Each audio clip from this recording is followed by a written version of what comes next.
Hello friends, wealth question में आप सभी का बहुत बहुत स्वागत है। दोस्तों, इस वीडियो में मैं आपको बताऊंगा कि एक नए इन्वेस्टर को जिसकी अभी अभी जॉब लगी है और जिसको ज़्यादा नॉलेज नहीं है इस फील्ड की भी, वो किस तरीके से इन्वेस्ट करे, किस तरीके से स्टॉक मार्केट में उसका पहला कदम होना चाहिए। इस बारे में मैं पहले भी एक वीडियो अपलोड कर चुका हूँ, लेकिन इस बारे में थोड़ा डिटेल में बात करूंगा कि किस तरीके से एक नए इन्वेस्टर को कदम रखना चाहिए बाजार में। देखो दोस्तों, कोई भी एक नया इन्वेस्टर होगा जिसकी एज अभी 24 साल 25 साल है, जिसकी अभी जॉब लगी है, वो डॉक्टर है या वो फाइनेंशियल फील्ड का नहीं है, उसको नॉलेज नहीं है शेयर बाजार के बारे में, तो उसको किस तरीके से इन्वेस्ट करना है। सबसे पहले तो देखो, पहले उसकी मेरे हिसाब से अप्रोच होनी चाहिए कि मैं एक म्यूचुअल फंड बाय करूं, मैं एक large cap mutual fund buy करूं, उसके अंदर मैं एसआईपी करूं। क्योंकि लार्ज कैप का म्यूचुअल फंड वो होते हैं जो बढ़ते कम है तो गिरते कम है, जिन्होंने बड़ी बड़ी कंपनी में पैसा लगा रखा होता है, जो हमारे देश की दिग्गज कंपनी होती है, जानी मानी कंपनी होती है, हाथी होते हैं बिल्कुल वो। ठीक है। और दूसरे म्यूचुअल फंड होते हैं स्मॉल और मिड कैप के, जिनके अंदर ग्रोथ बहुत ज़्यादा होती है, लेकिन वो बढ़ते ज़्यादा है तो गिरते भी ज़्यादा है।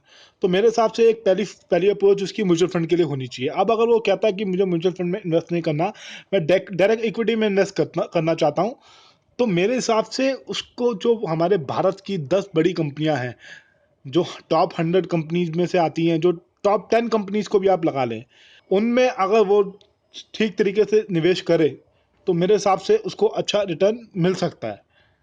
देखिए, मैं नाम किसी कंपनी का नहीं लूंगा क्योंकि मैं रिकमेंड नहीं करता हूँ किसी को कोई स्टॉक। मैं सिर्फ आपको अंदाजा बता रहा हूँ कि जो दिग्गज कंपनियां, जो जानी मानी कंपनियां हैं, देखो आप एक कंज्यूमर हो, मैं भी कंज्यूमर हूँ, ये बात मैं पहले भी बोल चुका हूँ। आप खुद देखो, आप मार्केट में जाते हो, कोई प्रोडक्ट खरीदते हो, आप उसके पीछे देखो कौन सी कंपनी है ये जो प्रोडक्ट बना रही है, इसका बिजनेस बहुत ज़्यादा अच्छा चल रहा है, इसका माल सबसे ज़्यादा बिक रहा है, तो ये कंपनी नहीं डूबेगी इतनी आसानी से। तो उस कंपनी का शेयर ले लिया।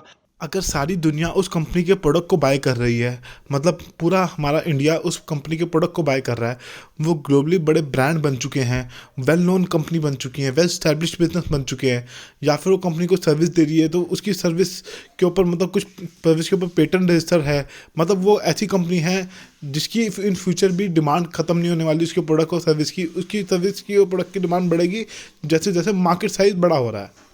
इसके साथ साथ आपको कंपनी के फंडामेंटल्स भी देखने पड़ेंगे और टेक्निकल भी यूज़ करना पड़ेगा।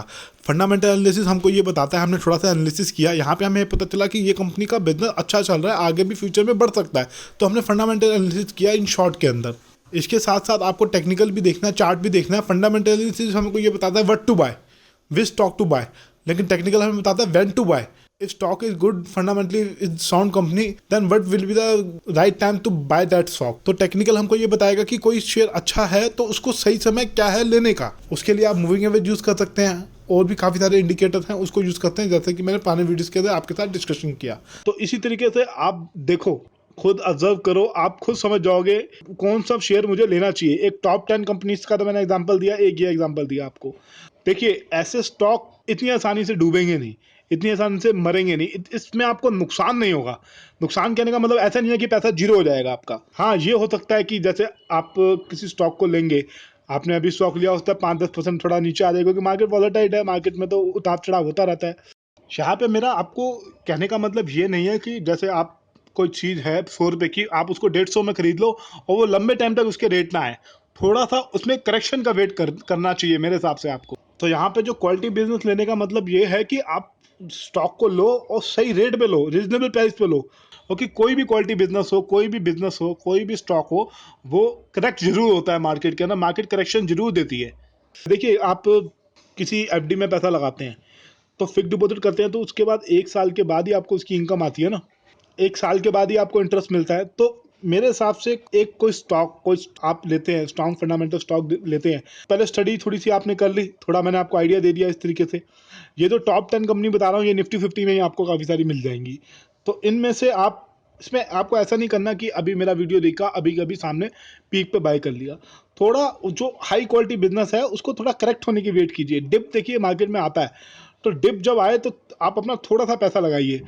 जैसे मान लीजिए आपके पास 100 रुपये इन्वेस्ट करने को है, तो आप 30-40 रुपये लगा दीजिए, उसको वेट कीजिए, उसको देखिए वो किस तरीके से मूव कर रहा है। देखो, पता क्या होता है, आप जब तक बाहर बैठे रहोगे तो बाहर ही बैठे रहोगे, जब तक आपको स्टॉक में इन्वेस्ट नहीं करोगे तब तक आपको एक्सपीरियंस मिलने वाला नहीं है। जब आपके पैसे लग जाएंगे ना, तब आप और ज़्यादा इन्वॉल्व हो जाओगे, फिर आप और ज़्यादा स्टडी करने लग जाओगे, तब आप जानने लग जाओगे ये कंपनी क्या करती है, ये कंपनी क्या है, क्यों नहीं है। आप 4 बंदों से भी आपस में बात करोगे जो इस तरीके का इन्वेस्टमेंट करते हैं, या फिर आप गूगल पे सर्च करके उसके बारे में जानकारी हासिल करनी शुरू करोगे।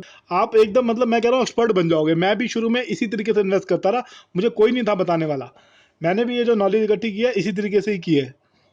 एक चीज़ यहाँ पे और होगी, मान लीजिए आपने अपने पोर्टफोलियो में स्टडी कर ली, थोड़ा देख लिया, सब चीज़ों को समझ लिया, आपने 8 9 कंपनी अपने पोर्टफोलियो में रख ली, एक करेक्शन आई, करेक्शन पे आपने थोड़ा पैसा लगाया, फिर आपने कहा नीचे आएगा तो मैं बाय करूँगा, आपने इस स्ट्रेटेजी के साथ काम किया, तो होगा क्या, 8 कंपनी आपने ली, 8 कंपनियों में से हो सकता है एक आधी कंपनी जो होगी आपको ज़्यादा रिटर्न नहीं देगी, या फिर वो एक रेंज में ही चलेगी, और बाकी कुछ एक जो स्टॉक होंगे, 8 स्टॉक लिए तो 6-7 स्टॉक ऐसे होंगे, 5-6 स्टॉक लगा लीजिए जो काफ़ी अच्छा बढ़ जाएंगे, तो उस हिसाब से वो चीज़ कवर हो जाएगी। अब जो गलती होगी आपसे, जो आप गलती करोगे, तो उसके बारे में आप जब पैसा लगाओगे तो आप स्टडी करने लग जाओगे उस चीज़ के बारे में, तब आपको पता चल जाएगा कि आपने कहाँ गलती की, किस वजह से स्टॉक नीचे आया। जब आप फंडामेंटल और ज़्यादा स्टडी करोगे तो आपको पता चल जाएगा कि आपकी इन्वेस्टमेंट में लूप होल क्या है, क्या गलती हुई जिस हिसाब आपको इस इन्वेस्टमेंट पे रिटर्न नहीं मिला।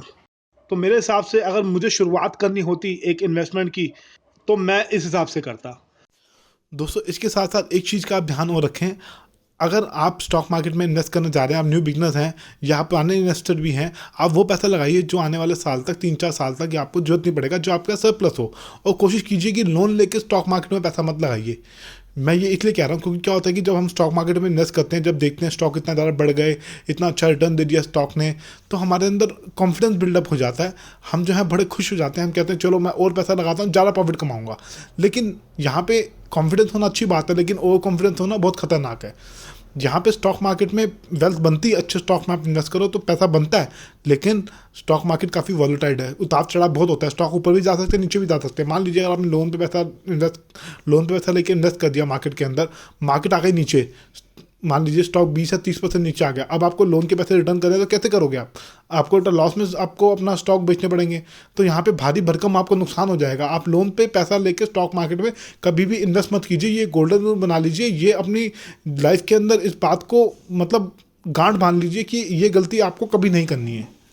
क्योंकि जब आप ही का अपना पैसा स्टॉक मार्केट में लगा हुआ है, जो सरप्लस पैसा है वो लगा हुआ है, वो अगर नीचे भी आ जाएगा तो कोई दिक्कत वाली बात नहीं है, आप उसको होल्ड कर लोगे, क्योंकि वो पैसा अभी आपको जरूरत नहीं है, वो आने वाले 2-3 साल तक आपको जरूरत नहीं है, तो उसमें कोई दिक्कत वाली बात नहीं होगी। लेकिन वहीं लोन लिया होगा तो काफ़ी ज़्यादा मुश्किल खड़ी हो जाएगी आपके लिए। तो दोस्तों बस इतना ही कहना चाहता हूँ मैं आप सभी से इस वीडियो में। इस वीडियो को लाइक कर दीजिए प्लीज़, और शेयर कर दीजिए अपने फ्रेंड्स के साथ, जो न्यू बिगनर है उसको सीखने को मिले, उसको नॉलेज मिले। मैं चाहता हूँ सबकी सब हम फाइनेंशियली स्ट्रांग बने, इंडिपेंडेंट बने, हम जो है अच्छी पैसा कमाएं और अच्छी वेल्थ क्रिएट करें स्टॉक मार्केट। बस मेरी आंखों में यही सपना है कि मेरा हर यूथ, हर कोई इंडियंस, हम सब जो है स्टॉक मार्केट से अच्छा पैसा कमाएं और अपने ड्रीम्स को पूरा करें। बस यही मैं चाहता हूँ। धन्यवाद दोस्तों। तो दोस्तों ये वीडियो सिर्फ एजुकेशन पर्पज के लिए था, ये मेरी पर्सनल स्टडी है, कोई बाय सेल होल्ड रिकमेंडेशन नहीं है। आप कोई भी शेयर खरीदने से पहले अपने फाइनेंशियल प्लानर और फाइनेंशियल एडवाइजर से सलाह लेने के बाद ही कोई बाय सेल होल्ड का डिसीजन लीजिएगा। तो धन्यवाद। अगर आपको वीडियो अच्छा लगा तो इस वीडियो को लाइक कीजिए और अपने कमेंट दीजिए। धन्यवाद।